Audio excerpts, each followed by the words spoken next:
रविदास रात ना सोइवे, दिवस न करिए स्वाद, अहनिस हरजी सिमरिए, छाड़ सगल प्रतवाद। रविदास तू कांवच फली, तुझे न छीवे कोई, मैं निज नाम न जानिया, भला कहाँ ते होए। सो तन कंचन जानिए, जे तन नाम प्रगास, रविदास राम चिंतामणि, चौंदिस औज उजास। का मथुरा का द्वारका का काशी हरद्वार, रविदास खोजा दिल अपना, तो मिलिया दिलदार। देता रहे हजार बरस मुल्ला चाहे अजान, रविदास खुदा ना मिल सके, जो लो मन शैतान। सत संतोख और सदाचार जीवन को आधार, रविदास पहे नर देवते, जिन त्यागे पंच विकार। प्रेम पंथ की पालकी, रविदास बैठियो आए, साचे स्वामी मिलन को आनंद कहो ना जाए। कांची टीवी देख रहे देशों विदेशों के विच, पूरे संसार के विच सारे ही दर्शकों नूं, साध संगत नूं दास वालों यानी मनोहर गुरमुख जय गुरुदेव जय भीम जी। अज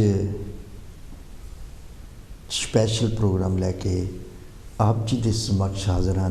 नॉर्मली हर वीरवार 6 तो 7 बजे जो प्रोग्राम होंदा है, वो पंजाबी बोली तो पंजाबी बोली यानी माँ बोली पंजाबी नूं प्रमोट करने वास्ते, अपने बच्चों दे विच पंजाबी नूं सीखण वास्ते, प्रोत्साहन देने वास्ते प्रोग्राम होंदा है। लेकिन वो किसी तरह अज नहीं आ सके और दास नूं हुक्म लगाया कि आप जी के समक्ष सतगुरु रविदास महाराज की महिमा, युग पुरुष डॉक्टर बाबा साहब अंबेडकर जी की हुणे हले जयंती लंघ के गई है 14 अप्रैल, और 6 दिन हुए हले।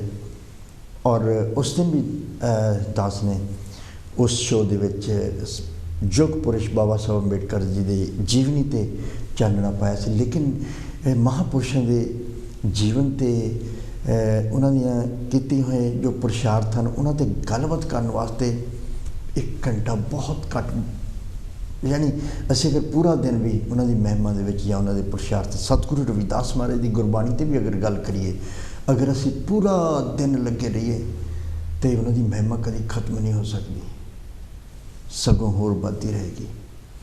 इसी तरह जिस तरह सानू पता है कि ये जिहड़ा महीना अप्रैल का हुंदा है, ये काफ़ी इंपॉर्टेंट महीना है, खास करके बहुजन समाज वास्ते। जिस तरह से देखते कि 5 अप्रैल नूं बाबू जगजीवन राम जी जो रविदासिया कौम के एक निधड़क लीडर सी, डेमोक्रेट सी, स्टेट्समैन सी और बहुत ही पावरफुल मिनिस्टर सी, डिप्टी प्राइम मिनिस्टर भी रह चुके आ, और मिनिस्ट्री दे विच बहुत सारे डिपार्टमेंटों के विच वो मिनिस्टर यानी कैबिनेट मिनिस्टर, चाहे वो फूड हो, एग्रीकल्चर हो, चाहे डिफेंस मिनिस्टर हो, लेबर मिनिस्टर हो, बहुत जगह पर उन्होंने काम किया। और रविदासिया कौम वास्ते उन्होंने बहुत सारे काम किए जिहड़े कि उल्लेख नहीं हो सके। अगर असीं 1930, 31, 32, 33, 34 की गल करिए तो उन्होंने सतगुरु रविदास महाराज के गुरपुरब मनाने शुरू किए कैलकटा के विच। सो 5 तरीक नूं यानी उन्होंने जयंती सी, बाबू जगजीवन राम जयंती 5 अप्रैल। फिर आउंदे सी 11 अप्रैल बहुजन समाज के आइकॉनिक महात्मा ज्योतिबा फुले जी उन्हों का जयंती आउंदी है। वो भी एक महान महापुरुष जिन्हों तो प्रेरित हुए डॉक्टर बाबा साहब अंबेडकर। तो जो वो अपने टाइम पे यानी 1840s दे विच यानी उन्होंने 48 दे विच स्कूल बना दिता सीगा उन्होंने जो धर्म पत्नी सत्कारयोग माता सवित्री बाई फुले। सो उन्होंने दोनों ने महान पुरुष एक महान माता उन्होंने मिल के जो दलित बच्चियां यानी वोमेन एम्पावरमेंट ते जो उन्होंने काम किया वो उल्लेखनीय है, उसका कोई जवाब नहीं है। और माता सावित्री बाई फुले जी ने जो इन्होंने दोनों ने स्कूल बनाए और उत्थे टीचर बने, अध्यापक अध्यापिका। अगर असी first teacher of Indian first teacher अगर महिलावां विचों कहिए तो सावित्री बाई फुले जी है। और महात्मा फुले जी उन्होंने पढ़ाया, पढ़ा के बहुत बड़े एक महान शख्सियत बनाया और खुद भी उन्होंने अपना जीवन दलितों के उत्थान वास्ते लगा दिता, किसानों की बैटरमेंट वास्ते लगा दिता और गरीबा मजलूमां खास करके वूमेन एम्पावरमेंट। अगर बाबा साहब बाद च गल करते वूमेन एम्पावर इंपलीफाई करते आ तो वो जी गल चलती आ वो ज्योतिबा फुले तो चलती है। महात्मा वैसे तो इंडिया दे विच महात्मा किसी होर नूं कहा गया, लेकिन अगर असी सही मायने दे विच जिस तरह हुण फस्ट टीचर्स डे असी मनाउने भारत दे विच ते डॉक्टर राधा कृष्ण जी का नाम आउंदा, ठीक है, he was very intellectual second president of India, but as far as first teacher is concern वो माता सावित्री बाई फुले आ। ते अगर असी टीचर्स डे मनाना चाहिए तो उन्होंने जन्मदिन पर मनाना चाहिए। चलो अगे असी बढ़ते हैं, अगे आता 14 अप्रैल युग पुरुष, एक अजीम शख्सियत जो कि एक बहुत बड़े फिलोसफर, एक बहुत बड़े थिंकर, एक स्टेट्समैन और एक ज्यूरिस्ट और एंथ्रोपोलॉजिस्ट, किन्ने नाम गिना सकते हैं कि वो एक बहुत मल्टीफेसिटेड पर्सनैलिटी यानी multi dimensional towering personality and father of modern India, father of Indian Constitution and not only Bharat Ratna बल्कि विश्व रत्न यानी कि सूर्य क्रांति। सूरज जिहड़ा हुंदा आ वो किसी एक देश पूरी धरती ते अपनी वो रोशनी दिंदा आ। हाँ ये अलग गल है कि जो धरती का दूसरा पासा होंदा उत्थे रात होंदी आ, लेकिन इसका मतलब ये नहीं कि हमेशा रात रहिंदी है, हमेशा हनेरा रहिंदा। जो धरती घूमती आ अपने एक्सिस ते पहला तो 24 आवर्स दे विच चक्कर लगाउंदी जिथे दिन रात बनते आ और रोटेट करते करते वो रिवॉल्व करती आ। जो रिवॉल्व करती आ तो वो एक साल दे विच सूरज के आले दुआले चक्कर लगा के मतलब सूरज जो है वो सूरज ही हुंदा है। और जदों रात दा हनेरा छट जाता है और सुबह हुंदी आ तो किसी को दसन की लोड़ नहीं पैंदी कि रोशनी हो गई या दिन चढ़ गया, क्योंकि जो सतगुरु रविदास महाराज भी अपनी बाणी में दसते हैं, कहते हैं सत युग सत तेता जगी द्वापर पूजा चार, तीनों युग तीनों जड़े कल केवल नाम आधार, पार कैसे पावरे मुझसो कहू न के समझाए जाते आवा गवन बुलाए, बहुविध धर्म निरूपिए करता दिसे सब लोई, कवन कर्म ते छुटिए, केड़ा कर्म है जे ते छुट से, कवन कर्म ते छुटिए जे साधे सब सिद्ध होए, कर्म अकर्म विचारिए शंका सुन वेद पुराण, संसा सद हृदय बसे कौन हिरे अभिमान, बाहर अधिक पखारिए कट पीतर विविध विकार, शुद्ध कवन पर होए वो सुच कुंचर विधि विहार। रब प्रकाश जिहड़ी मैं गल करनी चाहता सी, रब प्रकाश रजनी जथा गत जानत सब संसार। जो सूरज चढ़ता आ सारे ही जान लेंदे आ, किसी को दसन की जरूरत नहीं पैंदी। रजनी जथा गत जान रब प्रकाश, अगर हिंदी में कहिए तो रवि आता है। जिस तरह महाराज जी का नाम भी रवि, अगर हिंदी च पढ़िए तो रवि दास है, क्योंकि पंजाबी दे विच जिहड़ी सिहारी है उहनूं असी अगर पहला स्टार्टिंग दे विच सिहारी आ गई तो असी बोलांगे, अगर विच किसी अखर ते सिहारी आ जाती है तो असी उहनूं साइलेंट रखते हैं। इस करके जदों असी सतगुरु महाराज जी का नाम लेंदे, अगर पंजाब दे विच रविदास कहते हैं असी, बच लिखण दे विच सिहारी आउंदी है।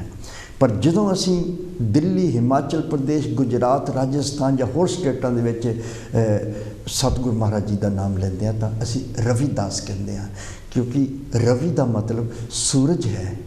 फिर इत्थे सतगुरु जी ने अपनी बाणी में क्या रवि, अगर पंजाबी में इन्हूं अपना तो रब प्रकाश कहूँगा, अगर मैं इन्हूं हिंदी में पढ़ा तो मैं कहूँगा रवि प्रकाश रजनी जथा गत जानत सब संसार, पारस मानो तांबुश कनक होत नहीं बार, परम परस गुर भेटी है पूर्व लिखत लिलाट उन्मन मनमन ही मिले छुटकत वज्र कपाट। ये सतगुरु रविदास महाराज जी के प्रवचन हैं कि जो कर्मां नूं ते अकर्मां नूं पहचान लेंदा है वो फिर अपना जीवन का आधार बना लेंदा है। क्योंकि कोई अगर अच्छाई ते बुराई दे विचों पहचान जिहदी हो गई, जिन्हों ज्ञान हो गया, पहचान हो गई, जो पहचान हो गई फिर वो सुभाविक तौर पर मतलब 100% वो जो शुभ कर्म है उन्होंने अपनाऊगा। अगर ज्ञान नहीं है तो हो सकता वो कर जे अकर्म नूं यानी कि जिहड़े बुरे कर्म उन्होंने भी अपना सकता है। पर जो ज्ञान हो गया, ज्ञान के नाल ही तो सोझी आउंदी है। क्योंकि ज्ञान ही एक जो असी गुरबाणी की गल करते तो असी ज्ञान कहते हैं, जो असी बाबा साहब अंबेडकर एजुकेशन की गल करते तो असी विद्या या एजुकेशन कहते हैं। गल इको ही है, एजुकेशन कह लीए, विद्या कह लीए, ज्ञान कह लीए, तो ये इको ही चीज़ है। अज के युग दे विच भी जिथे बाबा साहब अंबेडकर जी ने इन्नियां डिग्रियां लईयां और ना कि सिर्फ उन्होंने पढ़ने वास्ते प्रेरित किया, उन्होंने पहला एग्जाम्पल आप बने हो। हुण अगर वो नहीं पढ़े होंदे इन्ना ज़्यादा तो वो अपने समाज नूं पढ़ने वास्ते प्रेरित करते, शायद इन्ना असर नहीं होना सी। क्योंकि वो इन्नी डुगाई दे विच गए, विद्या दे एजुकेशन दे इन्नी डुगाई दे विच गए, इन्नी डुगाई दे विच गए कि बाहर अगर वो इंग्लैंड आके पढ़े या अमेरिका जाके पढ़िया और उत्थे उन्होंने भारत के असली इतिहास का पढ़ने का जोड़ा मौका मिला। He got the opportunity to know the real history of Bahujans. It's not in India, it's outside India, Europe, America.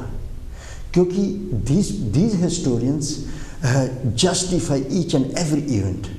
वो नहीं सोचते जिस तरह अज भारत दे विच इतिहास नूं तोड़िया जा रहा, मरोड़िया जा रहा विचों।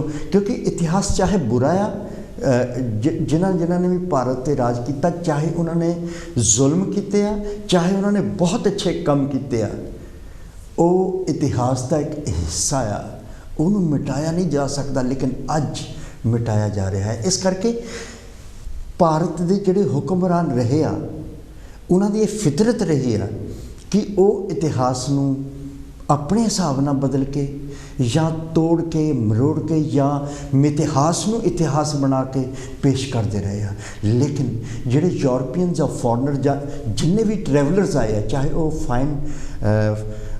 हनसांग होण, चाहे फायन होण, चाहे कोलंबस होवे, चाहे वास्को डी गामा होवे, जिन्ने भी ट्रैवलर्स गए आ उन्होंने क्रिस्टोफर कोलंबस क्यों ना हो, चाहे सिकंदर क्यों ना हो, जिन्ने भी इन्वेडर्स जिहड़े गए आ, हमलावर जिहड़े गए आ, उन्होंने जो इंडिया में जो भारत का इतिहास सी उसनूं अपनी दस्तावेज़ां विच सजा के अपने कोल लै गए और उन्होंने दुनिया के सामने उजागर किया। ये पढ़ने का जिहड़ा सिलसिला है, ये मौका जिहड़ा अवसर अपॉर्चुनिटी जिहड़ी है वो युग पुरुष बाबा साहब नूं मिली। और उन्होंने जानिया पहला तो वो भी यही सोचते थे कि अगर चौथे पायदान वर्ण व्यवस्था विच अगर मैं चौथे पायदान ते हाँ तो शायद इस तरह ही होगा कि हो सकता साडा जन्म जिहड़ा इस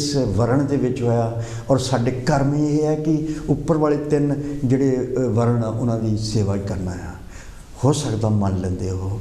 और उन्होंने इस चीज़ के वास्ते कभी आवाज़ भी नहीं उठाई सी। इसनूं पढ़ते भी सके या BA भी कर लिया उन्होंने, या उन्होंने मैट्रिकुलेशन किया, BA किया। जो बाहर आए पढ़ने विच रिवोल्ट उन्होंने उदों किया। उदों उन्होंने जानिया कि ये तो जो कुछ भी हो रहा है ये गलत आ, ये मिथिहास आ, ये इतिहास नहीं है। और असली हुक्मरान जिहड़े आ भारत के वो बहुजन हैं। और आर्यंस आए, अगर असी भारत का इतिहास भी दे दें 3000 BC तो शुरू होंदा है। और ये प्रूफ भी है ਜਦੋਂ ਐਕਸਕੇਵੇਸ਼ਨ ਕਰਦੇ ਹਾਂ ਅਸੀਂ ਜਾਂ ਸਿੰਧ ਘਾਟੀ ਦੀ ਸੱਭਿਅਤਾ ਦੇਖਦੇ ਹਾਂ, ਇੰਡਸ ਵੈਲੀ ਸਿਵਲਾਈਜੇਸ਼ਨ, ਮੋਹਨਜੋਦੜੋ ਜਾਂ ਹੋਰ ਜਿੰਨੇ ਵੀ ਹੈਗੇ ਆ, ਅਸੀਂ ਉਹਨਾਂ ਤੋਂ ਸਾਨੂੰ ਪ੍ਰੂਫ ਮਿਲਦੇ ਆ ਕਿ ਇੱਥੇ ਦੇ ਜਿਹੜੇ ਲੋਕ ਸੀਗੇ ਉਹਨਾਂ ਦਾ ਰਹਿਣ ਸਹਿਣ ਕਿੱਦਾਂ ਦਾ ਸੀਗਾ, ਬਹੁਤ ਹੀ ਐਡਵਾਂਸਡ ਸੀਗੇ ਔਰ ਲੜਾਈ ਨਹੀਂ ਸੀ ਕਰਦੇ, ਬਹੁਤ ਹੀ ਸ਼ਾਂਤੀਪੂਰਵਕ ਰਹਿਣ ਵਾਲੇ ਉਹ ਲੋਕ ਸੀ ਔਰ ਲੜਾਈ ਦੇ ਨਾਂ ਤੋਂ ਹੀ ਡਰਦੇ ਸੀ ਔਰ ਬਹੁਤ ਸਮਰੱਥ ਸੀਗੇ, ਵੈਲ ਐਜੂਕੇਟਡ, ਵੈਲ ਐਸਟੈਬਲਿਸ਼ਡ ਔਰ ਵੈਲ ਡਿਵੈਲਪਡ। ਉਹਨਾਂ ਦਾ ਇਨਫਰਾਸਟਰਕਚਰ ਬਹੁਤ ਵਧੀਆ ਸੀ। ਜਦੋਂ ਅਸੀਂ ਬਾਥ ਜਿਹੜੀਆਂ ਚੀਜ਼ਾਂ ਉੱਥੋਂ ਮਿਲਦੀਆਂ ਉਹਨਾਂ ਨੂੰ ਦੇਖ ਕੇ ਇਹ ਪ੍ਰੂਫ ਮਿਲਦਾ ਹੈ। ਔਰ ਇਹ ਲੋਕ ਜਿਹੜੇ ਆ ਜਿੱਦਾਂ ਡਾਕਟਰ ਮਾਰਸ਼ਲ ਬ੍ਰਿਟਿਸ਼ ਸੀਗੇ, ਇੱਕ ਹਿਸਟੋਰੀਅਨ ਜਿਨ੍ਹਾਂ ਨੇ ਜਾ ਕੇ ਉਹ 19th ਸੈਂਚਰੀ 20th ਸੈਂਚਰੀ ਦੇ ਵਿੱਚ ਜਾ ਕੇ ਐਕਸਕੇਵੇਸ਼ਨ ਕੀਤੀ ਔਰ ਉੱਥੋਂ ਪ੍ਰੂਫ ਕੱਢਿਆ ਔਰ ਕਿਤਾਬਾਂ ਲਿਖੀਆਂ, ਬੜੇ ਬੜੇ ਹਿਸਟੋਰੀਅਨਸ ਨੇ। ਅਤੇ ਇਤਿਹਾਸ ਵਿੱਚ ਔਰ 1500 BC ਆਰੀਅਨਸ ਸ਼ੁਰੂ ਹੋ ਗਏ, ਰਿਗਵੇਦਾ ਸ਼ੁਰੂ ਹੋ ਗਿਆ ਔਰ ਅੱਗੇ ਚੱਲਦਾ ਗਿਆ ਔਰ ਵਰਨ ਵਿਵਸਥਾ ਬਣ ਗਈ ਔਰ ਜੋ ਉੱਥੇ ਦੇ ਰਹਿਣ ਵਾਲੇ ਲੋਕ ਸੀ ਉਹ ਜਦੋਂ ਇਹ ਨੋਮੈਡਿਕ ਲੋਕ ਸੀਗੇ।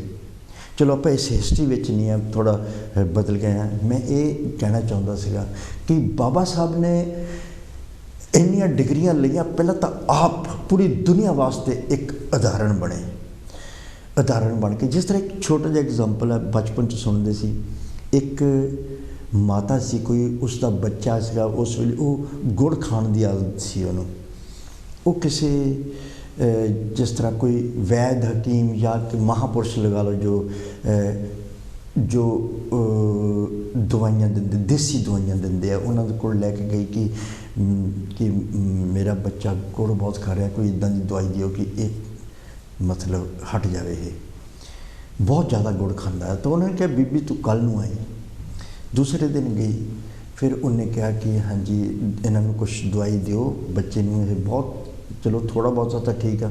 ਫਿਰ ਉਹਨਾਂ ਨੇ ਕਿਹਾ ਬੇਟੇ ਗੁੜ ਖਾਣਾ ਬਹੁਤ ਜ਼ਰੂਰੀ ਆ, ਥੋੜ੍ਹਾ ਜ਼ਿਆਦਾ ਖਾਓਗੇ ਤੇ ਬਹੁਤ ਸਾਰੀਆਂ ਪ੍ਰੋਬਲਮਸ ਆ ਸਕਦੀਆਂ, ਬੁਰੀ ਚੀਜ਼ ਆ ਜ਼ਿਆਦਾ ਗੁੜ ਖਾਣਾ। ਕਿ ਕੋਈ ਵੀ ਅਗਰ ਜ਼ਿਆਦਾ ਚੀਜ਼ ਦਾ ਅਸੀਂ ਸੇਵਨ ਕਰਦੇ ਹਾਂ ਉਹਦਾ ਅਕਸਰ ਨੁਕਸਾਨ ਹੀ ਹੁੰਦਾ ਹੈ। ਇਸ ਕਰਕੇ ਜਿਹੜਾ ਜ਼ਿਆਦਾ ਗੁੜ ਖਾਣਾ ਬੇਟੇ ਠੀਕ ਨਹੀਂ, ਫੋੜੇ ਫਿੰਸੀਆਂ ਨਿਕਲ ਸਕਦੀਆਂ, ਬਹੁਤ ਤਕਲੀਫ ਹੋ ਸਕਦੀ ਤੇਰੇ ਸਰੀਰ ਨੂੰ। ਅਤੇ ਉਹ ਮਾਤਾ ਬੜੀ ਹੈਰਾਨ ਹੋਈ। ਉਹਨੇ ਕਿਹਾ ਵੈਦ ਜੀ ਤੁਸੀਂ ਇਹ ਗੱਲ ਕੱਲ੍ਹ ਵੀ ਕਹਿ ਸਕਦੇ ਸੀ, ਅੱਜ ਹੀ ਕਿਉਂ ਕਹੀ? ਉਹਨੇ ਕਿਹਾ ਬੀਬੀ ਦੇਖੋ ਕੱਲ੍ਹ ਤੱਕ ਮੈਂ ਵੀ ਬਹੁਤ ਗੁੜ ਖਾਂਦਾ ਸੀਗਾ, ਅੱਜ ਪਹਿਲਾਂ ਮੈਂ ਛੱਡਿਆ ਅਤੇ ਇਸ ਕਰਕੇ ਮੈਂ ਨਸੀਹਤ ਦੇ ਰਿਹਾ। ਸੋ ਇੱਥੇ ਗੱਲ ਬਾਬਾ ਸਾਹਿਬ ਯੁੱਗ ਪੁਰਸ਼ ਕਿ ਪਹਿਲਾਂ ਉਹ ਆਪ ਐਗਜ਼ਾਮਪਲ ਬਣੇ, ਇੰਨੀਆਂ ਡਿਗਰੀਆਂ ਲਈਆਂ ਔਰ ਫਿਰ ਉਹਨਾਂ ਨੇ ਕਿਹਾ be educated, be organised, be educated. ਇਹ ਬਹੁਤ ਵੱਡੀ ਗੱਲ ਆ। ਔਰ ਵੂਮਨ ਇੰਪਾਵਰਮੈਂਟ ਦੀ ਉਹਨਾਂ ਨੇ ਬਹੁਤ ਵੱਡੀ ਗੱਲ ਕੀਤੀ ਹੈ ਕਿ ਵੂਮਨ ਇੰਪਾਵਰਮੈਂਟ ਜਿਹੜੀ ਆ ਉਹ ਹੋਣੀ ਬਹੁਤ ਜ਼ਰੂਰੀ ਆ। ਉਹਨਾਂ ਨੇ ਮਤਲਬ ਆਪਣੀ unity is meaningless without accompaniment of women. Education is fruitless without educated women. ਉਹਨਾਂ ਨੇ ਕਿਹਾ ਕਿ ਅਗਰ ਵੂਮਨ ਐਜੂਕੇਸ਼ਨ ਨਹੀਂ ਹੈਗੀ ਤਾਂ ਐਜੂਕੇਸ਼ਨ ਹੀ ਮੀਨਿੰਗਲੈਸ ਹੋ ਜਾਂਦੀ ਹੈ, ਯੂਨਿਟੀ ਮੀਨਿੰਗਲੈਸ ਹੋ ਜਾਂਦੀ ਹੈ।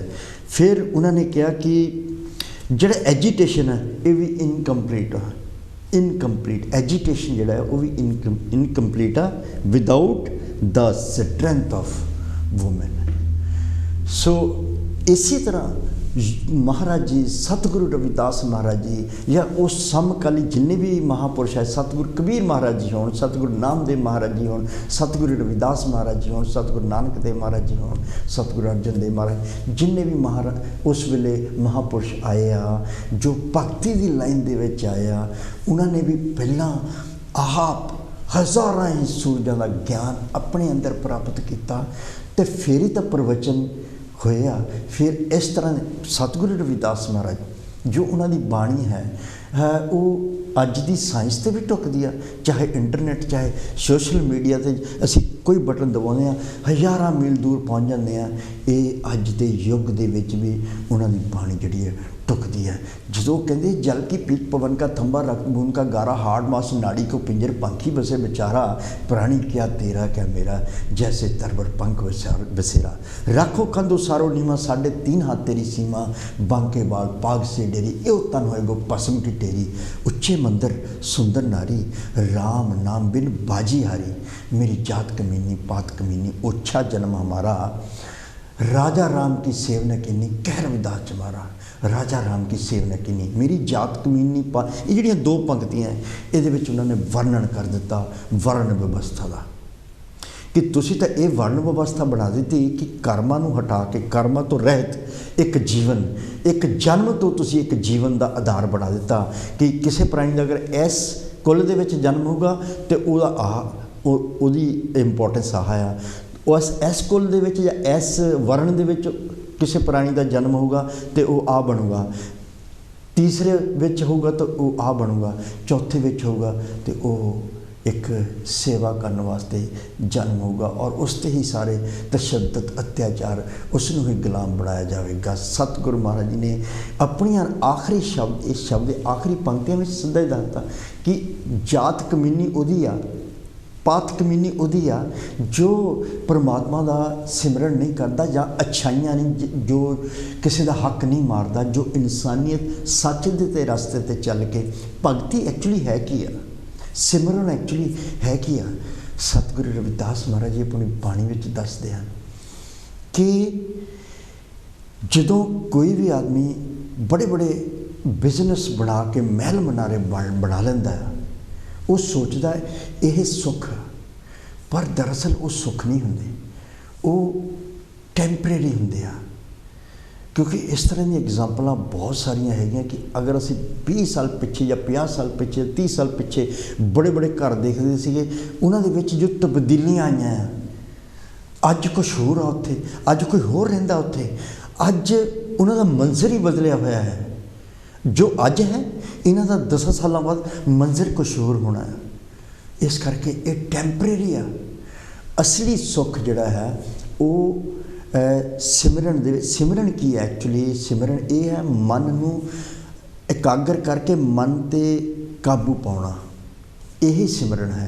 फिर जदों मन ते काबू पै गया और सच्चाई का पता लग गया ज्ञान हो गया तो फिर वो ज्ञान के रास्ते से जो चलना फिर उन्हें कर्म अकर्म विचों कर्म नूं अपनाउणा अकर्म नूं छड्ड देना। फिर जो कर्म है वो भी दो तरह के हैं एक ज्ञान एक कर्म दो पहिए अज्ञान हैगा पर उस तरह का कर्म नहीं हो रहा तो फिर भी रुक गया। अगर कर्म है पर ज्ञान ही नहीं है केड़ा कर्म करना फिर भी रुक गया। फिर जो असी जल की पीठ पवन का थंबा की गल करते हैं उत्थे साइंस लै दी बिल्कुल साइंस की गल कर दी एक ह्यूमन बायोलॉजी की गल कर दी या कहते कि 5 तत्त को यऊ रथ साजो अर्धे उर्द निवासा चरण कमल लियो लाई रहे हो है गुण गावे रविदासा। फिर ये 5 तत्त किहड़े आ 5 तत्त जो जिसका ये शरीर बनया है वो एक धरती है एक आकाश है एक हवा है एक पानी है और एक फायर यानी अग्नि है। हुण ये तो गुरबाणी की भाषा आ गई अगर इन्हूं साइंटिफिक दे विच कहना भी ह्यूमन बायोलॉजी अगर पढ़ना होवे तो जो साडा मस्तिष्क है वो आकाश है क्योंकि ये इन्नियां नर्व्स हैं कि उन्होंने अगर कढ़ के अगर पूरे धरती के आले दुआले भी असी लपेट दईए फिर भी ये खत्म नहीं होने इन्नी विशाल मतलब आकाश की तरह विशाल है। और जो धरती है वो एक मिट्टी है मिट्टी साडा की है साडा मांस हड्डियां सब मिट्टी है। और जो पानी की गल करते हैं तो ह्यूमन बॉडी के विच अगर साइंस पढ़ते हैं असी ह्यूमन बायोलॉजी पढ़ते हैं तो वो आता कि ह्यूमन बॉडी कंटेन्स 70% वाटर। फिर मतलब ये शरीर पानी का भी बनया हुआ है। फिर असी हवा की गल करते हैं जल की पीत पानी भी आ गया पवन का थंबा यानी असी एयर की पानी हवा की गल करते हैं तो जो असी साह लेंदे हैं एक्चुअली तो हवा या air is the mixture of gases लेकिन सानू चाहिए होंगी ऑक्सीजन इनहेल करने वास्ते। और ऑक्सीजन जो असी साडे ब्लड में जाती है, ब्लड जो छोटे छोटे सैल्स जोड़े कार्पस सैल्स आ उदू ऑक्सीजन कंटेन करता और पूरे शरीर के घुमाता, जो बाद च अपना चक्कर खत्म करता तो वो कार्बन डाइऑक्साइड बन जा, वो असी एक्सहेल करते हैं। सो हवा हो गई। तो सतगुरु जी ने कहता पवन का थंबा, फिर रक्त, और ये भी उन्होंने दसिया कि रक्त बूंद का गारा, कि माता और पिता के रक्त तो ये जन्म लेंदा, जो गर्भ जिगॉट बनता, या असी जो असी रिप्रोडक्टिव सिस्टम पढ़ते हैं तो वो ये चीज़ है। फिर आ जाता अग्नि, फायर की है। अगर असी देखते हैं साडा स्टोमक जिहड़ा है, जो असी भोजन खाते हैं, भोजन साडे स्टोमक में जाता है, नाल ही एक सूरज तो साडी बॉडी नूं एनर्जी मिलती, जिन्हों असीं कहते जठर अग्नि। एक कॉल ले लेंगे। हैलो, जय गुरुदेव जी। हाँ जी, धन गुरुदेव जी, लैब है जी। कौन बोल रहे जी? हाँ जी, मैं बलविंदर बोलदा। बलविंदर जी, स्वागत है तुहाडा। की कहना चाहते हो जी? बहुत वधिया अर्थ कर रहे हैं जी, बहुत मतलब कि विग्यानी तौर पर जो तुसी अर्थ कर रहे हैं। हाँ जी, है भी इदां जिद्दां तुसी कह रहे हैं जी जी, बिल्कुल। इह कोई दो रावां नहीं है। जिन्ने अपने पुरखे होए है ना, सतगुरु नामदेव, गुरु कबीर, जिन्ने भी पुरखे होए आ, उस समय जो उन्होंने एक वेदां सिमरतियां पुराणा राहीं एक रब दा डर ते गुलामी दे जिहड़े साडे लई ग्रंथ लिखे सीगे जी। असल में देखो किन्ने वधिया तुसीं हुण दस रहे हैं, उत्थे बंदे दी बाणतर दस रहे हैं, जिस हिसाब नाल तुसीं दसदे आ। तो बंदा मरदा किद्दां, बंदा जमदा किद्दां आ जी, ते कौन मुआ रे कौन मुआ, ब्रह्म ज्ञानी मिल करो विचारे तो चलत पिया। ये तो चलता पिया, पर फिर भी परमात्मा आत्मा फिर भी जान के जिहड़ा पुजारी लाना हैगा जी, फिर भी वो देखो किन्ने हो षडयंत्र ते जिन्हां चीज़ां दा विरोध कीता सी, ते उस गुरु जी नूं परमात्मा ਜਾਂ फिर आत्मा नूं अगे कुछ कर लो जी। तत्तां दी जिद्दां तुसीं असल विच उत्थे तत्तां दी गल हो रही आ। हाँ, तत्तां दा जरूर जन्म हुंदा, पर इदां नहीं हैगा बलविंदर बैरगम इटली वाला मर जांदा ते इह जाण के वो किते होर कुत्ता बिल्ला जा, ये जिहड़े तत्त आ ब्रह्मंड विच जाके समा जांदे आ, तत्त अगे जाके जन्म एडे बड़े ब्रह्मंड विच तत्तां दा की पता लगदा, पर अगे दीयां टिकटां देई जांदे आ जी। इन्हां बारे भी जरूर प्रोग्राम दिओ कृपा करके। ये क्योंकि होर हुण साडे कोल सिया नहीं जांदा, क्योंकि विद्वानां ने किताबां बहुत लिखियां, पुजारी लाने ने किताबां पढ़न दी बजाए बस रब दा नामदान। इहदे बारे एक बार मैं अगे भी बेनती कीती, तुसीं प्रोग्राम लैके आओ भी 18वीं सदी विच किद्दां जदों असीं पढ़न लिखण दा ज्योतिराव फूले अधिकार दवाਉਂਦੇ शाहू फूले अंबेडकर लहर चलदी है, तो किद्दां पुजारीवाद ਇਹ जाल फे पाਉਂਦਾ हैगा, ते आउण वाले समय च किद्दां मूर्ख बना के रखना। 18वीं सदी तो नामदान जिहड़ा शुरू होया ना जी। असल विच आ जिहड़ी तुसीं विग्यानी तौर ते गल करदे, ये नामदान आ चेतना, नामा ते रूपा जिहड़ा सतगुरु नामदेव दुबारा शुरू करदे आ बुद्धा तो बाद ना। इत्थे मैं तुहानूं बेनती कीती भी एक बार चर्चा करो दुबारा इत्ते। ठीक। ते चेतना दी जिहड़ी गल आ, सारी चेतना दी तुसीं गल कर रहे, यही नाम आ जी। ते ज़्यादा कुछ ना कहंदा होया धन्नवाद, जारी रखो जी इस तरह के प्रोग्राम। Thank you. ये सन बलविंदर जी इटली तो फ़ोन करके उन्होंने सराहना की और नाल कहा कि जो भरम हैं भुलेखे हैं, क्योंकि गुरबाणी जो असीं पढ़ते हैं तो भरम भुलेखे जिहड़े सारे निकलते हैं, क्योंकि सतगुरु महाराज जी कह रहे हैं सवास सवास सिमरन करो जन्म अमोलक जीत, सोहंग नाम के भजन से दूर हुए भरम भीत। भरम वहम भीत डर, ये सारे खत्म हो जाते हैं। सो असीं गल कर रहे थे फायर इज द जो स्टोमक दे विच जो एक बॉडी दे विच टैंपरेचर 36 पॉइंट समथिंग सैल्सीयस हैगा, और ये अगर अग्नि ना होवे, अगर शरीर दे विच टैंपरेचर मेनटेनेंस ना होवे तो फिर भी नहीं पॉसीबल नहीं हैगी बॉडी का। इस करके जो सतगुरां दी बाणी आ वो एक रेवोल्यूशनरी प्रवचन हैं, क्रांतिकारी प्रवचन हैं, जिथे वो कहते हैं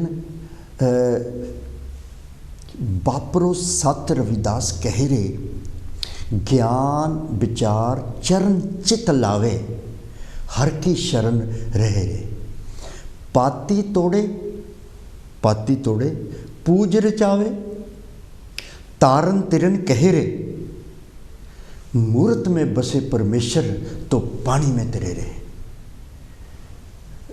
तो गुरबाणी च तो उन्होंने दस दिता कि पत्तियां तोड़ के फुल तोड़ के मूर्ति के अगे चढ़ाना, तो कहना कि मैनू तार दिओ, मूर्ति नूं कहना कि मैनू तार दिओ। फिर अगर मूर्त में बसे परमेश्वर, अगर मूर्त दे विच परमेश्वर बसदा, फिर आपन क्यों ना तेरे रहे, फिर वो आप क्यों नहीं तरदा। फिर ये एक क्रांति है। हाँ, सिमरन जो है, सिमरन एक सच का रास्ता दसदा है, एक आदर्श पंथ का रास्ता दसदा है, जिथे मन नूं एकागर करके बुराइयां नूं कड्ढण दी गल हुंदी है। बुराइयां की हन? बुराइयां ईरखा, घमंड, हंकार, क्रोध, माया दे विच लगे रहना, दूसरियां दे नाल दूसरियां दा हक मारना, झूठ बोलना, बेईमानी करना, होर कई तरह के अपराध करना ही तो बुराइयां हैं। जो ज्ञान हो गया कि बुराइयां जिहड़ियां उहदे नाल सज़ा मिलती है, क्यों ना एक बारी जीवन मिलता है, क्यों ना सिमरन करके अपना मन जिहड़ा उसनूं काबू करके, यानी कि इहदे विच सच्चाई होनी। काबू करने का मतलब लड़ना, मन दे नाल लड़ना की आ, लड़ाई किस तरह लड़नी है, क्योंकि ये कोई 9 to 5 जॉब नहीं हैगी, या 24 आवर की जॉब नहीं हैगी, या एक हफ्ते की जॉब नहीं हैगी। ये जो समझ लग गई ना, उस तो लग के हर एक क्षण, हर moment till the end of the life ये लड़ाई चलनी है।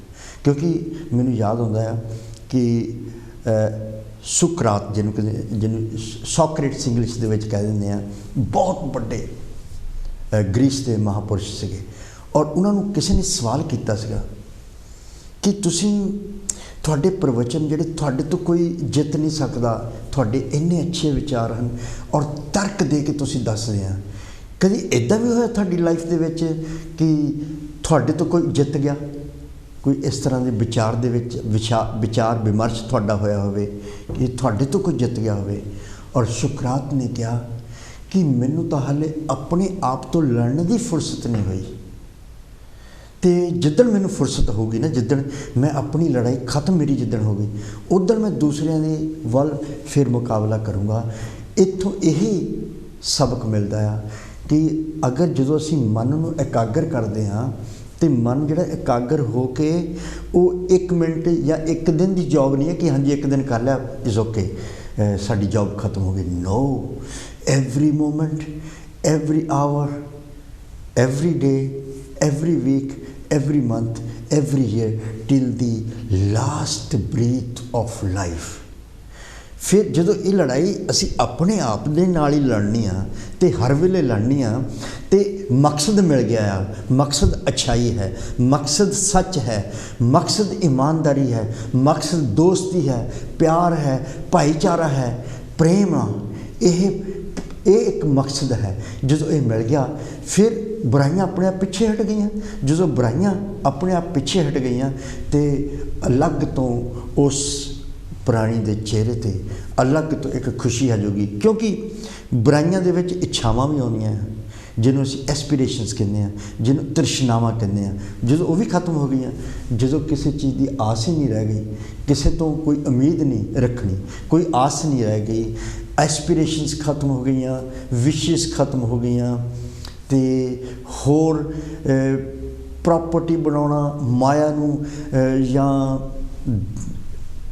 माया नूं इकट्ठी करना, दुनियावी धन नूं इकट्ठा करना, ये जो सब खत्म हो गया, तो फिर अच्छाइयां ही रह गई। फिर जिहदे विच इन्नियां अच्छाइयां, जिस प्राणी दे विच इन्नियां अच्छाइयां आ, कोई बुराई नहीं हैगी, तो वो अपने आप परमात्मा के चरणों के पहुँच चुका है। और वो जिस तरह दास ने हुणे अर्ज की कि वो एक बारी हो गया, तो यह मतलब ये नहीं कि खत्म हो गया कि हुण मैं बिल्कुल बस हो गया मेरा, नो, वो हर वेले यह करना पैना है। तो वो जो उसका मन पक्का हो गया, तो फिर जो वो इन्हां चीज़ों को एक्सपीरियंस करता है, तो फिर सच के रास्ते ते चलता है, फिर दूसरियां दी मदद करता है, अपना ज्ञान जिहड़ा दूसरियां दे विच वंडदा है, और ਫਿਜ਼ੀਕਲ ਤੌਰ 'ਤੇ ਯਾਨੀ ਜਿਸਮਾਨੀ ਤੌਰ 'ਤੇ ਵੀ ਦੂਸਰਿਆਂ ਦੀ ਹੈਲਪ ਕਰਦਾ ਆ। ਅਗਰ ਉਸਦੇ ਕੋਲ ਆਪਣੀ ਨੇਕ ਕਮਾਈ ਨਾਲ ਕਮਾਇਆ ਹੋਇਆ ਧਨ ਆ, ਉਹਦੇ ਵਿੱਚੋਂ ਅਗਰ ਕੁਛ ਬਚਦਾ ਤਾਂ ਦੀਨ ਦੁਖੀਆਂ ਦੀ ਮਦਦ ਕਰਦਾ ਆ। ਅਤੇ ਫਿਰ ਉਹ ਜਦੋਂ ਗਿਆਨਵਾਨ ਹੋ ਕੇ ਸਮਾਜ ਦੇ ਵਿੱਚ ਵਿਚਰਦਾ ਆ ਤਾਂ ਫਿਰ ਉਹ ਇੱਕ ਵਿਅਕਤੀ ਤੋਂ ਇੱਕ ਅੱਛਾ ਵਿਅਕਤੀ ਬਣ ਜਾਂਦਾ ਆ। ਫਿਰ ਉਹ ਹੌਲੀ ਹੌਲੀ ਇੱਕ ਬਹੁਤ ਅੱਛਾ ਵਿਅਕਤੀ ਜਾਂ ਫਿਰ ਇੱਕ ਅਜ਼ੀਮ ਸ਼ਖਸੀਅਤ ਬਣ ਜਾਂਦਾ, ਯਾਨੀ ਇੱਕ ਮਹਾਂਪੁਰਸ਼ ਬਣ ਜਾਂਦਾ ਆ। ਫਿਰ ਜਦੋਂ ਉਹ ਇਸ ਦੁਨੀਆ ਤੋਂ ਚਲਾ ਜਾਂਦਾ ਹੈ ਅੱਛੇ ਕਰਮ ਕਰਕੇ, ਬਹੁਤ ਹੀ ਅੱਛੇ, ਸਾਰੀ ਜ਼ਿੰਦਗੀ ਸੰਘਰਸ਼ ਕਰਕੇ, ਫਿਰ ਉਹ ਇੱਕ ਵਿਅਕਤੀ ਨਹੀਂ ਰਹਿ ਜਾਂਦਾ, ਫਿਰ ਉਹ ਇੱਕ ਵਿਅਕਤੀਤਵ ਬਣ ਜਾਂਦਾ ਜਿਹਨੂੰ ਅਸੀਂ ਕਹਿੰਦੇ ਪਰਸਨੈਲਿਟੀ ਜਾਂ ਇੱਕ ਸੋਚ ਰਹਿ ਜਾਂਦੀ ਹੈ। ਫਿਰ ਉਹਨਾਂ ਦੀ ਜਿਹੜੇ ਵਿਚਾਰ ਹੁੰਦੇ ਆ ਉਹ ਕਦੀ ਨਹੀਂ ਮਰਦੇ। ਉਹ ਆਪ ਜਿਸਮਾਨੀ ਤੌਰ 'ਤੇ, ਕਿਉਂਕਿ ਕੁਦਰਤ ਦਾ ਇਹ ਨਿਜ਼ਾਮ ਆ ਕਿ ਜਿਹਨੇ ਇਸ ਧਰਤੀ 'ਤੇ ਜਨਮ ਲਿਆ ਉਹਨੇ ਇੱਕ ਦਿਨ ਜਾਣਾ ਹੈ। ਔਰ ਉਹ ਜੋ ਮਹਾਂਪੁਰਸ਼ ਇੱਕ ਸਧਾਰਨ ਵਿਅਕਤੀ ਤੋਂ ਐਂਡ ਤੱਕ ਆਪਣੀ ਜਰਨੀ ਦੇ ਵਿੱਚ ਇੱਕ ਬਹੁਤ ਵੱਡਾ ਮਹਾਂਪੁਰਸ਼ ਬਣ ਜਾਂਦਾ ਆ ਔਰ ਆਪਣੀਆਂ ਲਿਖਤਾਂ ਲਿਖਦਾ ਆ, ਲੋਕਾਂ ਨੂੰ ਆਪਣੇ ਵਿਚਾਰ ਦੱਸਦਾ ਆ ਔਰ ਫਿਜ਼ੀਕਲ ਤੌਰ 'ਤੇ ਵਿਚਰਦਾ ਆ ਔਰ ਉਸ ਤਰ੍ਹਾਂ ਦੇ ਕੰਮ ਵੀ ਕਰਦਾ ਆ। ਉਹ ਫਿਰ ਮਹਾਂਪੁਰਸ਼ ਬਣ ਜਾਂਦਾ। ਜਦੋਂ ਚਲੇ ਜਾਂਦਾ ਫਿਰ ਉਹਦੇ ਵਿਚਾਰਾਂ ਨੂੰ ਦਸਤਾਵੇਜ਼ਾਂ ਦੇ ਵਿੱਚ ਪਰੋਇਆ ਜਾਂਦਾ ਆ, ਕਿਉਂਕਿ ਫਿਰ ਉਹ ਇੱਕ ਵਿਅਕਤੀ ਨਹੀਂ ਰਹਿ ਜਾਂਦਾ, ਉਹ ਇੱਕ ਸੋਚ ਬਣ ਜਾਂਦਾ, ਇੱਕ ਯੂਨੀਵਰਸਿਟੀ ਕਹਿ ਸਕਦੇ ਹਾਂ ਬਣ ਜਾਂਦਾ, ਇੱਕ ਅਲਮਾ ਮੀਟਰ ਬਣ ਜਾਂਦਾ, ਜਿੱਥੋਂ ਕਿਉਂਕਿ ਉਹ ਆਪ ਜਿਸਮਾਨੀ ਤੌਰ 'ਤੇ ਲੋਕਾਂ ਨੂੰ ਸੀਖ ਦੇਣ ਵਾਸਤੇ ਪ੍ਰੈਜ਼ੈਂਟ ਨਹੀਂ ਹੁੰਦਾ, ਲੇਕਿਨ ਉਹਦੇ ਲਿਖੇ ਹੋਏ ਦਸਤਾਵੇਜ਼ ਔਰ ਉਹਦੇ ਕੀਤੇ ਹੋਏ ਪੁਰਸ਼ਾਰਥ ਜਿਹੜੇ ਕਿ ਦੂਸਰਿਆਂ ਦਸਤਾਵੇਜ਼ਾਂ ਵਿੱਚ ਕਾਬਜ਼ ਹਨ, ਉਹਨਾਂ ਤੋਂ ਇੱਕ ਟੀਚਰ ਬਣ ਕੇ ਕੋਈ ਫਿਰ ਉਹਨਾਂ ਨੂੰ ਪੜ੍ਹਾਉਂਦਾ ਹੈ ਕਿ ਦੇਖੋ ਉਹਨਾਂ ਨੇ ਆਹ ਕੰਮ ਕੀਤੇ ਔਰ ਆਹ ਜਿਹੜੀਆਂ ਚੀਜ਼ਾਂ ਸਾਨੂੰ ਕਰਨੀਆਂ, ਉਹਨਾਂ ਦੇ ਨਕਸ਼ੇ ਕਦਮ 'ਤੇ ਚੱਲਣਾ। ਔਰ ਸਤਿਗੁਰੂ ਰਵਿਦਾਸ ਮਹਾਰਾਜ ਜੀ ਜਿਸ ਵੇਲੇ 14ਵੀਂ ਸਦੀ ਦੇ ਵਿੱਚ ਅਗਰ ਉਹ ਸਾਇੰਸ ਦੀਆਂ ਗੱਲਾਂ ਕਰ ਰਹੇ ਆ, ਅਗਰ ਉਹ ਸਮਾਜ ਦੇ ਵਿੱਚ ਵਿਚਰਨ ਦੀਆਂ ਪ੍ਰਵਚਨ ਕਰ ਰਹੇ ਆ, ਅਗਰ ਉਹ ਰਾਜਨੀਤੀ ਦੀਆਂ ਆਪਣੇ ਪ੍ਰਵਚਨਾਂ ਦੇ ਵਿੱਚ ਦੱਸ ਰਹੇ ਹਨ ਔਰ ਸਮਾਜਿਕ ਅਵਸਥਾ ਦੱਸ ਰਹੇ ਹਨ ਕਿ ਪਰਾਧੀਨਤਾ ਪਾਪ ਹੈ, ਜਾਨ ਲਿਹੋਰੇ ਮੀਤ ਰਵਿਦਾਸ ਦਾਸ ਪਰਾਧੀਨ ਕੋ ਕੌਣ ਕਰੇ ਹੈ ਪ੍ਰੀ। ਗੁਲਾਮਾਂ ਨੂੰ ਕੋਈ ਪਿਆਰ ਕਰਦਾ ਹੈ? ਫਿਰ ਉਹਨਾਂ ਨੂੰ ਉਹਨਾਂ ਦੀ ਗੁਲਾਮੀ ਦਾ ਅਹਿਸਾਸ ਦਿਵਾਉਣਾ ਔਰ ਉਹਨਾਂ ਦੇ ਵਿੱਚ ਸ਼ਕਤੀ ਪਾਣੀ। ਸ਼ਕਤੀ ਉਹ ਨਹੀਂ ਕਿ ਕੋਈ ਜਾਦੂ ਟੋਣਾ ਕਰ ਦੇਣਾ, ਸ਼ਕਤੀ ਉਹਨਾਂ ਦੇ ਵਿੱਚ ਗਿਆਨ ਦੀ ਇੱਕ ਊਰਜਾ, ਇੱਕ ਚਿੰਗਾਰੀ ਲਗਾਉਣੀ, ਕ੍ਰਾਂਤੀ ਦੀ ਚਿੰਗਾਰੀ ਲਾਉਣੀ। ਔਰ ਜਿੱਦਣ ਉਹ ਗਿਆਨਵਾਨ ਹੋ ਗਏ ਜੰਜੀਰਾਂ ਆਪਣੇ ਆਪ ਟੁੱਟ ਜਾਂਦੀਆਂ। ਇਤਿਹਾਸ ਇਸ ਗੱਲ ਦਾ ਗਵਾਹ ਹੈ। ਔਰ ਜਦੋਂ ਰਾਜਨੀਤੀ ਦੀ ਗੱਲ ਕਰਦੇ ਆ, ਰਵਿਦਾਸ ਮਨੁੱਖ ਕਰ ਬਸਨ ਕੁੰਗ ਦੋਇ ਹੈ ਇੱਕ ਠਾਉ, ਇੱਕ ਸੁਖ ਸਵਰਾਜ ਮੈਂ ਦੂਸਰ ਮਰਗਟ ਗਾਉ। ਫਿਰ ਰਾਜ ਕਿੱਦਾਂ ਦਾ ਹੋਣਾ ਚਾਹੀਦਾ ਹੈ? ऐसा चाहूँ राज मैं जहाँ मिले सबन को अन्न, छोट बड़े सब संबसे रविदास रहे प्रसन्न। फिर इस तरह का राजनीति की गल करते हैं, समाजिक व्यवस्था की। दर्द देख सबको हंसे ऐसी दशा हमारी, अष्ट दशा सिद्ध करतल है सब कृपा तुम्हारी। फिर नीच कर जन्मे, दर्द देख जो नीच कर जन्मे कुटुंब लोग करे हंसी रे। कह रविदास नाम जप रसना काटे जम की पासी रे।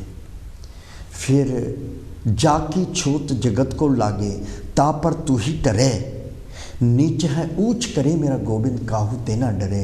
ये समाज की जो डाउन ट्रोडन लोग, जो धरती तो भी थले जिन्होंने गढ़ दिता गया सी, समाज की मुख धारा तो बाहर कढ़ के सिट दिता गया सी, हाशिए तो बाहर सिट दिता गया सी, उन्होंने अवस्था दस रहे हैं। पर उन्होंने कहा कि एक रास्ता हैगा आ, इन्हां जंजीरां तो या जिहड़े छूण तो भी डरदे आ ओह डंडौत करके मैनूं प्रणाम करे, यह रास्ता आ। उन्होंने दस्या है वो एक रास्ता है, ज्ञान।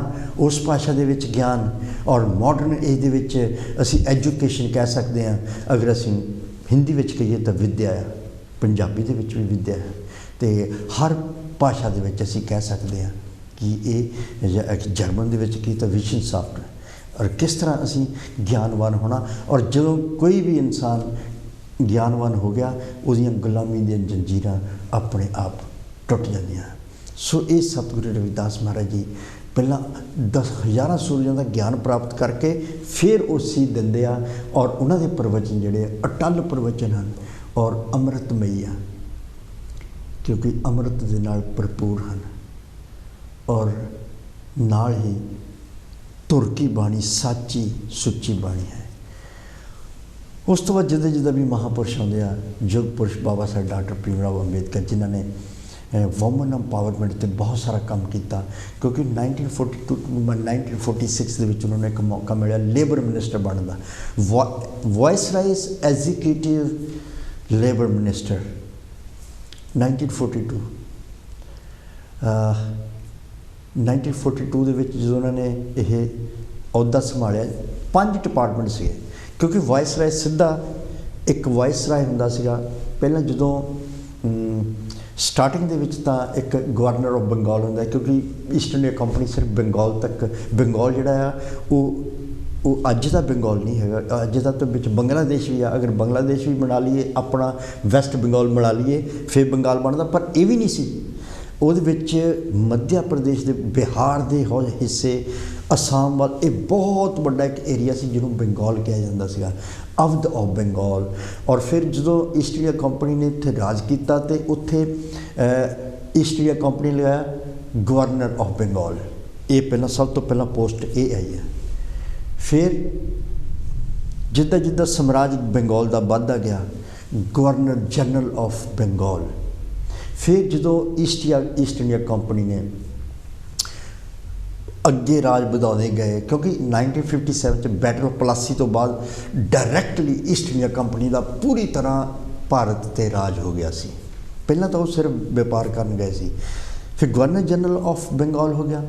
ਲੇਕਿਨ ਜਦੋਂ ਉਹਨਾਂ ਨੇ ਪੂਰੇ ਭਾਰਤ ਦੇ ਵਿੱਚ ਰਿਆਸਤਾਂ ਨੂੰ ਛੱਡ ਕੇ, ਜਿਹੜੀਆਂ ਪ੍ਰਿੰਸਲੀ ਸਟੇਟ ਸੀਗਾ, ਕਿਉਂਕਿ ਉੱਥੇ ਇਨਡਾਇਰੈਕਟ ਰਾਜ ਸੀਗਾ ਉਹਨਾਂ ਦਾ, ਉਹ ਉਹਨਾਂ ਨੂੰ ਇਹ ਕਹਿੰਦੇ ਸੀਗੇ ਕਿ ਤੁਸੀਂ ਰਾਜ ਕਰੋ, ਲੇਕਿਨ ਸਾਨੂੰ ਹੈਗੇ ਤੁਸੀਂ ਸਾਡੇ ਅੰਡਰ ਹੀ ਆ, ਔਰ ਜਿੰਨਾ ਤੁਹਾਡਾ ਖੇਤਰਫਲ ਆ ਰਾਜ ਦਾ, ਸਮਰਾਜ ਦਾ, ਉਹਦੇ ਹਿਸਾਬ ਨਾਲ ਤੁਸੀਂ ਸਾਨੂੰ ਟੈਕਸ ਦੇਣਾ ਆ। ਅਤੇ ਉਹ ਜਿਹੜੇ ਪ੍ਰਿੰਸਲੀ ਸਟੇਟ ਸੀਗੇ ਆਪਣੀ ਮਰਜ਼ੀ ਨਾਲ ਰਾਜ ਕਰਦੇ, ਲੇਕਿਨ ਮਿੱਥਿਆ ਹੋਇਆ ਟੈਕਸ ਜਿਹੜਾ ਸੀਗਾ ਉਹ ਅੰਗਰੇਜ਼ ਗੌਰਮੈਂਟ ਨੂੰ ਜਾਂਦਾ ਸੀਗਾ। ਅਤੇ ਇਸ ਕਰਕੇ ਜਦੋਂ ਫਿਰ ਪੂਰੇ ਭਾਰਤ ਦੇ ਵਿੱਚ ਡਾਇਰੈਕਟਲੀ ਅਤੇ ਇਨਡਾਇਰੈਕਟਲੀ ਰਾਜ ਹੋ ਗਿਆ ਈਸਟ ਇੰਡੀਆ ਕੰਪਨੀ ਦਾ, ਅਤੇ ਉਦੋਂ ਫਿਰ ਗਵਰਨਰ ਜਨਰਲ ਆਫ ਇੰਡੀਆ, ਪਹਿਲਾਂ ਗਵਰਨਰ ਆਫ ਬੰਗਾਲ, ਫਿਰ ਗਵਰਨਰ ਜਨਰਲ ਆਫ ਬੰਗਾਲ, ਹੁਣ ਗਵਰਨਰ ਜਨਰਲ ਆਫ ਇੰਡੀਆ।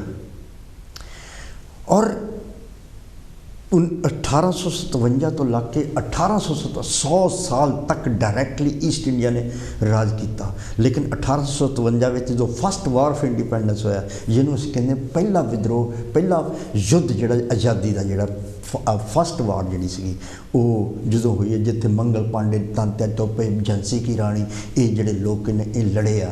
ਔਰ ਬਹਾਦਰ ਸ਼ਾਹ ਜ਼ਫਰ ਜੋ ਲਾਲ ਕਿਲੇ ਤੋਂ ਜਦੋਂ ਸਾਰੇ ਲੋਕ ਰੈਵੋਲਿਊਸ਼ਨਰੀ ਉੱਤੇ ਇਕੱਠੇ, ਉੱਥੇ ਉਹਨਾਂ ਨੇ ਜਦੋਂ ਕ੍ਰਾਂਤੀ ਦਾ ਬਿਗਲ ਵਜਾਇਆ ਅਤੇ ਬ੍ਰਿਟਿਸ਼ ਗੌਰਮੈਂਟ ਦੇ ਉਹਨਾਂ ਨੇ ਸੋਚਿਆ ਕਿ ਇਹ ਗੱਲ ਬਸ ਤੋਂ ਬਾਹਰ ਚਲ ਗਈ ਆ, ਅਤੇ ਉਹਨਾਂ ਨੇ ਫਿਰ ਈਸਟ ਇੰਡੀਆ ਕੰਪਨੀ ਨੂੰ ਛੱਡ ਕੇ ਉਹਨਾਂ ਨੂੰ ਕਿਹਾ ਕਿ ਤੁਹਾਡਾ ਰਾਜ, ਆਪਣੀ ਕੰਪਨੀ ਦਾ ਰਾਜ ਹਟਾ ਕੇ ਡਾਇਰੈਕਟਲੀ ਕਰਾਊਨ ਦਾ ਰਾਜ ਹੋ ਗਿਆ, ਯਾਨੀ ਕਿ ਬ੍ਰਿਟਿਸ਼ ਗੌਰਮੈਂਟ ਦਾ। ਫਿਰ ਉੱਥੇ ਜਿਹੜਾ ਗਵਰਨਰ ਜਨਰਲ ਦਾ ਜਿਹੜਾ ਸਟੇਟਸ ਸੀਗਾ ਜਾਂ ਇਹ ਪੋਸਟ ਸੀ, ਉਹ ਖਤਮ ਕਰ ਦਿੱਤੀ ਗਈ। ਔਰ ਕਿਹੜੀ ਪੋਸਟ ਆਈ? ਵਾਇਸਰਾਏ।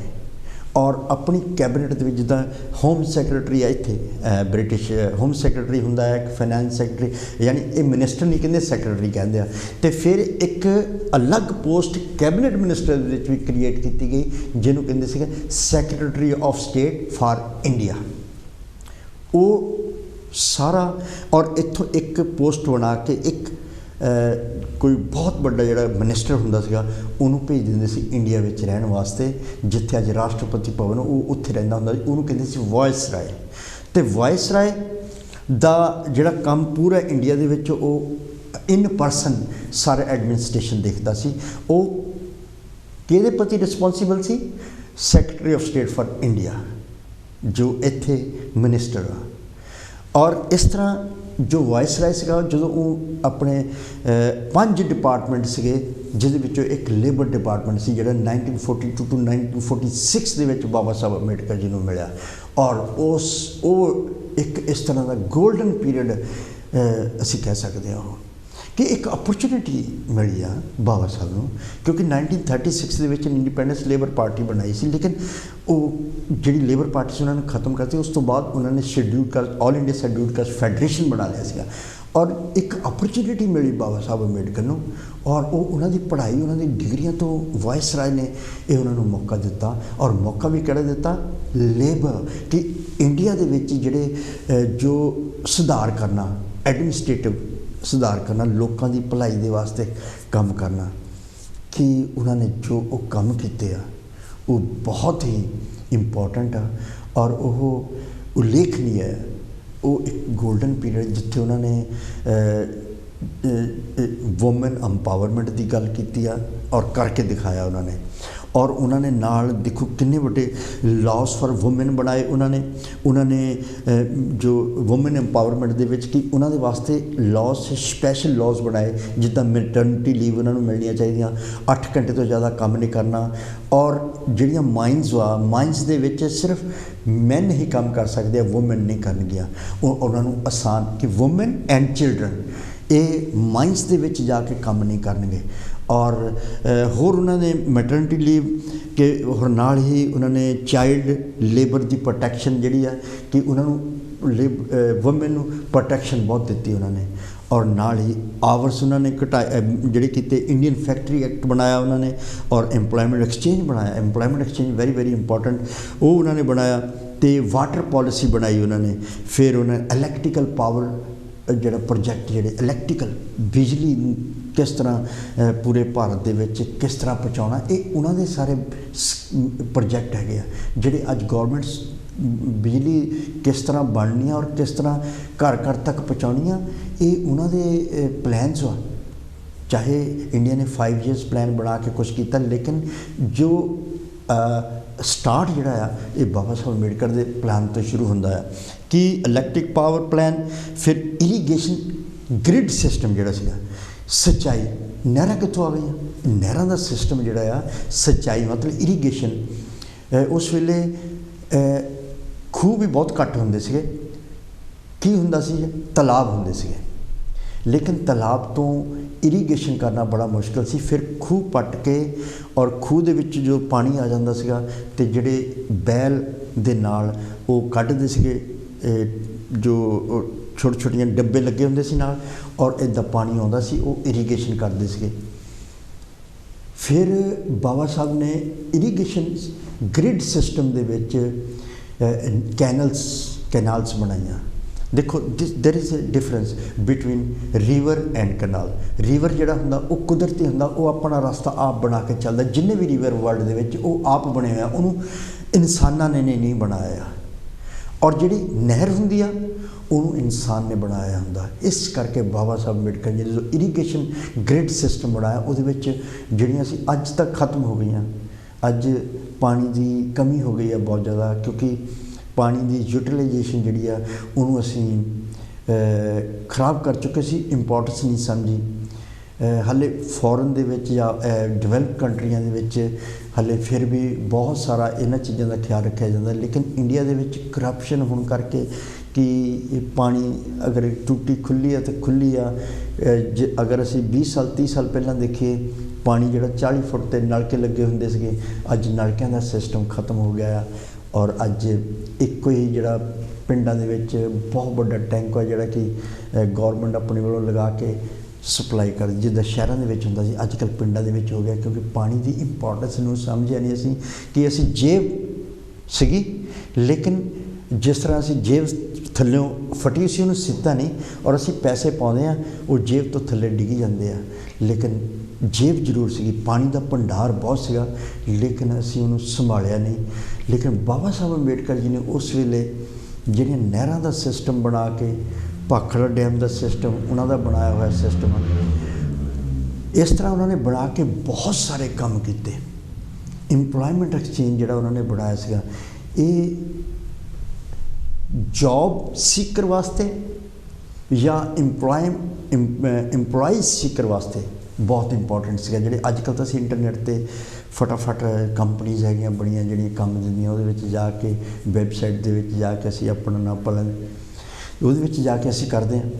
ਅਤੇ ਉਸ ਵੇਲੇ ਇਸ ਤਰ੍ਹਾਂ ਦਾ ਸਿਸਟਮ ਨਹੀਂ ਸੀਗਾ। ਉਹਨਾਂ ਨੇ ਇੰਪਲੋਇਮੈਂਟ ਐਕਸਚੇਂਜ ਬਣਾਇਆ ਸੀ। ਇੰਪਲੋਇਮੈਂਟ ਐਕਸਚੇਂਜ ਦੇ ਵਿੱਚ ਅਸੀਂ ਕਹਿ ਸਕਦੇ ਹਾਂ ਕਿ ਇਹ ਹਦਾਇਤ ਦਿੱਤੀ ਕਿ ਵੀ ਜਿਸ ਕੰਪਨੀ ਨੂੰ ਇੰਪਲੋਈ ਚਾਹੀਦੇ ਉਹ ਇੱਥੇ ਰਜਿਸਟਰਡ ਕਰਨ, ਅਤੇ ਜਿਹੜਾ ਕੋਈ ਆਪਣੀ ਯੋਗਤਾ ਦੇ ਹਿਸਾਬ ਨਾਲ ਇੰਪਲੋਇਮੈਂਟ ਵਿੱਚ ਆਪਣਾ ਨਾਮ ਦਰਜ ਕਰਾਇਆ ਹੁੰਦਾ ਸੀ, ਰਜਿਸਟਰਡ ਹੋ ਗਿਆ ਨਾ, ਅਤੇ ਜਦੋਂ ਕਿਸੇ ਉਸ ਦੀ ਕੁਆਲੀਫਿਕੇਸ਼ਨ ਦੇ ਹਿਸਾਬ ਨਾਲ ਉਸ ਇੰਪਲੋਇਮੈਂਟ ਐਕਸਚੇਂਜ ਦੇ ਵਿੱਚ ਜਦੋਂ ਨੌਕਰੀ ਆਉਂਦੀ ਸੀਗੀ, ਅਤੇ ਫਿਰ ਉਹਨੂੰ ਚਿੱਠੀ ਪਾ ਕੇ ਇਹ ਦੱਸਿਆ ਜਾਂਦਾ ਸੀਗਾ ਕਿ ਜਿਹੜਾ ਤੂੰ ਨਾਮ ਰਜਿਸਟਰ ਕਰਕੇ ਗਿਆ, ਤੇਰੀ ਅਗਰ ਤੂੰ MBA ਆ, ਤੇਰੀ ਕੁਆਲੀਫਿਕੇਸ਼ਨ ਦੇ ਹਿਸਾਬ ਨਾਲ ਇਸ ਕੰਪਨੀ ਜਾਂ ਇਸ ਗੌਰਮੈਂਟ ਦੇ ਵਿੱਚ ਨੌਕਰੀ ਆ, ਉੱਥੇ ਜਾ ਕੇ ਅਪਲਾਈ ਕਰ ਜਾਂ ਸਾਨੂੰ ਆ ਕੇ ਆਪਣਾ ਐਪਲੀਕੇਸ਼ਨ ਭਰ ਕੇ ਦੇ, ਤਾਂ ਕਿ ਅਸੀਂ ਉਸ ਜੋਬ ਵਾਸਤੇ ਤੇਰੇ ਵਾਸਤੇ ਅਪਲਾਈ ਕਰੀਏ। ਇਹ ਆਪਣੇ ਆਪ ਦੇ ਵਿੱਚ ਬਹੁਤ, ਫਿਰ ਇੱਕ ਇੰਪਲਾਈ ਜਦੋਂ ਬਣ ਜਾ, ਉਹਦਾ ਪ੍ਰੋਵੀਡੈਂਟ ਫੰਡ, ਉਹਦਾ ਡੇਨੈਸ ਅਲਾਊਂਸ, ਉਹਦੀ ਜਿਹੜੀਆਂ ਪੋਲਿਸੀਜ਼ ਜਿਹੜੀਆਂ ਇੰਸ਼ੋਰੈਂਸ ਪੋਲਿਸੀ ਹੋਣੀ ਚਾਹੀਦੀ ਆ, ਔਰ ਪ੍ਰੋਵੀਡੈਂਟ ਫੰਡ ਦੇ ਉਹਦਾ ਜਿੰਨਾ ਹਿੱਸਾ ਉਹਦੀ ਤਨਖਾਹ ਦੇ ਵਿੱਚੋਂ ਕੱਟ ਹੁੰਦਾ ਉਨਾ ਹੀ ਗੌਰਮੈਂਟ ਦੇ ਰਹੀ ਆ, ਉਹ ਡਬਲ ਹਰ ਮਹੀਨੇ, ਔਰ at the end of his retirement ਉਹਨੂੰ ਇਹ ਪੈਸਾ ਜਿਹੜਾ ਉਹ ਰਿਟਾਇਰਮੈਂਟ 'ਤੇ ਮਿਲ ਜਾਂਦਾ। ਔਰ ਪੈਨਸ਼ਨ ਸਕੀਮ ਕਿ ਰਿਟਾਇਰਮੈਂਟ ਤੋਂ ਬਾਅਦ ਅਗਰ ਉਹ ਗੌਰਮੈਂਟ ਇੰਪਲੋਈ ਆ ਅਤੇ ਉਹਨੂੰ ਜਿਹੜੀ ਪੈਨਸ਼ਨ ਵੀ ਉਹਦੇ ਐਂਡ ਤੱਕ, ਲਾਈਫ ਤੱਕ ਉਹਨੂੰ ਦਿੱਤੀ ਜਾਊਗੀ। ਸੋ ਅੱਜ ਦਾ ਪ੍ਰੋਗਰਾਮ ਜਿਹੜਾ ਸੀ